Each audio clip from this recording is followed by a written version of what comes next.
Como é que o Gegeko Tami faz um negócio desse, velho? Como é que ele guarda o Kusakabe por tanto tempo na obra? O cara é simplesmente um monstro. Tudo bem que o Sukuna tá deixando ele bater? Tudo bem. Mas ainda assim, o personagem mostrou muita coisa interessante e também pode ter dado uma dica de como será o domínio do Itadori. Mas enfim, galera, nesse vídeo aqui eu vou trazer algumas considerações sobre os spoilers do capítulo 254 de Jujutsu Kaisen. Então já se acomoda aí no sofá ou na sua cama, porque a gente tem muito o que conversar. O capítulo começa com Kusakabe usando o novo estilo da sombra, domínio simples, desenho da espada da lua noturna, uma técnica que, se eu não me engano, ele usou no arco de Shibuya brevemente contra os usuários de maldição, antes, claro, do Sukuna chegar, mandando todo mundo ficar parado, enquanto o máximo meteoro do jogo vinha em direção a eles. Mas enfim, fato é que o Sukuna reconhece a técnica, mas se pergunta por que o Kusakabe a está usando contra ele, que pode enviar cortes voadores, uma técnica da era Heian. O meme nunca foi tão real, meus amigos, mas enfim, nesse momento a gente vê o Kusakabe pensando sobre como o domínio simples pode ser usado contra expansões de domínio para eliminar o efeito de acerto garantido, mas não neutraliza a técnica amaldiçoada em si, o que é mais um aprofundamento na explicação de como o domínio simples funciona, tá? Claro, vai ter gente que vai pensar que pode ser um retcon, e pode ser também, mas querendo ou não faz sentido, beleza? Porém, o Kusakabe ainda completa que, mais deixando isso de lado, mesmo sendo simples, ainda é um domínio. E esse aqui é o ponto que você precisa ter atenção, porque pode ser um indício, porque o Gegeko também pode ter deixado essa bola quicando pra gente especular sobre como o Itadori pode ter aprendido o domínio simples, porque a gente precisa lembrar que, além de ter trocado de corpo com o Kusakabe durante o treinamento, nesse período de um mês, o garoto evoluiu muito. E se ele aprendeu técnica amaldiçoada reversa, aprendeu manipulação de sangue, aprendeu a basicamente manipular a alma, pode ser que ele use sim um domínio simples parecido com o do Kusakabe quando voltar a batalhar com o Sukuna, hein? Mas seguindo o capítulo, enquanto o Sukuna envia golpes, Kusakabe os afasta com a sua katana, e ele pensa: dentro desse domínio, minha produção de energia amaldiçoada é amplificada e a técnica do Sukuna ficará mais fraca. Resumindo, o homem conseguiu dar um pequeno nerf no Sukuna, mas enfim, o feiticeiro de grau 1 ainda adiciona um sistema totalmente automático que o torna capaz de atacar qualquer coisa que entre no seu domínio, algo que faz o Sukuna elogiar o Kusakabe, dizendo que seus reflexos não são ruins. Kusakabe tem lidado com os golpes do Sukuna, lendo suas, entre aspas, faíscas de energia amaldiçoada, movimento e apenas pura intuição, além de, claro, o seu domínio facilitar ainda mais o seu trabalho. Mas a verdade é que essa luta, Sukuna versus Kusakabe, é uma grande piada para o Sukuna, no sentido de que, por mais que o Kusakabe seja muito forte, o Sukuna tá claramente levando na brincadeira, porque ele basicamente tá deixando o Kusakabe atacar ele apenas pra se divertir. É tipo aquele seu primo pequeno que fica tentando bater em você enquanto você coloca a mão na testa dele. Nesse momento, enquanto o Kusakabe estava se gabando sobre conseguir sobreviver aos golpes do Sukuna e ler os movimentos dele, Kusakabe é repentinamente atingido por outro conjunto de golpes, dos quais ele mal se esquiva. Golpes esses que são a variação da técnica do Sukuna, já que ele conseguiu mandar os cortes meio que girando, eu deveria dizer. Enfim, o importante é que o Kusakabe percebe que Sukuna ativou a sua técnica amaldiçoada sem se mover. E mais uma vez, nesse momento, temos um flashback tipo de entrevista, onde todos elogiam Kusakabe. Nanami o chama de um espadachim e especialista com grande veracidade de técnicas. Mei diz que Kusakabe é um homem útil que pode se aplicar a qualquer situação. E o Gojo até mesmo elogia ele por ter um trunfo de domínio simples, já que muitos iniciantes precisam criar votos vinculativos para formá-lo. Mas Kusakabe pode utilizar um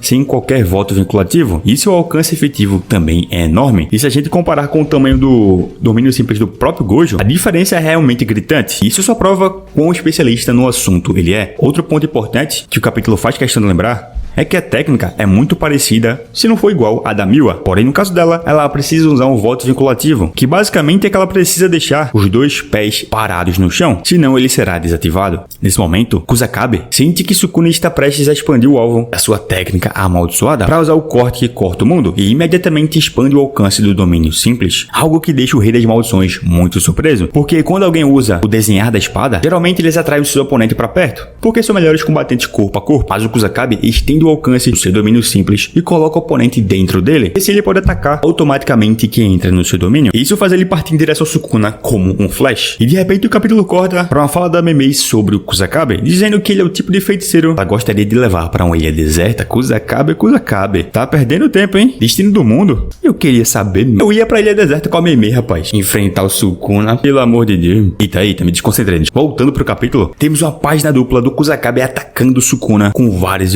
cortes simplesmente insano. Cortes esses que deixam Sukuna todo ensanguentado, algo realmente incrível e provavelmente seria mortal para muitos feiticeiros, mas não para Sukuna, porque simplesmente ele tá tancando de boa. Nesse momento temos outro flashback bem rápido do Nanami falando como ele não conhece ninguém que consiga bloquear todos os golpes. Mas bem, ele também conhece alguém que nem precisa bloquear, que no caso é o Satoru Gojo. Porém, nesse momento, após numerosos ataques, a katana do Kusakabe infelizmente quebra. Nesse momento eu pensei, ferrou, e agora? O que é que ele vai fazer? Mas um homem é brabo. Ele pode estar sem espada, mas ele tem o povo, sacanagem. Ele tem a inteligência e joga o sobretudo dele em cima do Sukuna e começa a batalhar corpo a corpo com ele, chegando até mesmo a dar um chute no Sukuna e o enviou pra longe. Enquanto o Kusakabe tá lá se esforçando pra correr, pra bater no Sukuna, o Sakana tá simplesmente rindo. E nesse momento, cortamos o riso do mal pra um momento bem emocionante, eu diria, porque o Kusakabe pensa porque ele está se esforçando tanto de novo, e isso não é típico dele, mas ele então percebe que é porque ele está em dívida com o diretor Yaga, Gojo, Nanami e Memei. Dizem que a razão número 1 pela qual eles recomendaram o Kusakabe como o feiticeiro de grau mais forte é porque ele é super gentil. E é nesse momento que você pode perceber que o honrado voltou. Não o Gojo, não o Sukuna, não da forma que a gente esperava, mas da forma que a gente precisava. O Kusakabe faz a mesma pose do Gojo, enquanto diz a si mesmo que ele deveria parar de pensar bobagem porque seus alunos botaram suas vidas em risco para enfrentar o Rei das Maldições. Kusakabe então usa a técnica Raise Moon do seu novo estilo das sombras. E semelhante ao pai da Maki, o Ogi Zenin, ele forma uma aura que toma forma na parte restante da sua katana quebrada e mira o coração do Rei das Maldições. Um ataque que seria fatal para o inimigo. Porém, Sukuna simplesmente decide parar de brincar com a sua presa e segura a espada com 2 dedos e diz o seguinte frase: "Você mirou no meu coração, onde já estou machucado, hein? É tão dolorosamente óbvio." A partir desse momento, que Sukuna não viu mais graça no Kusakabe,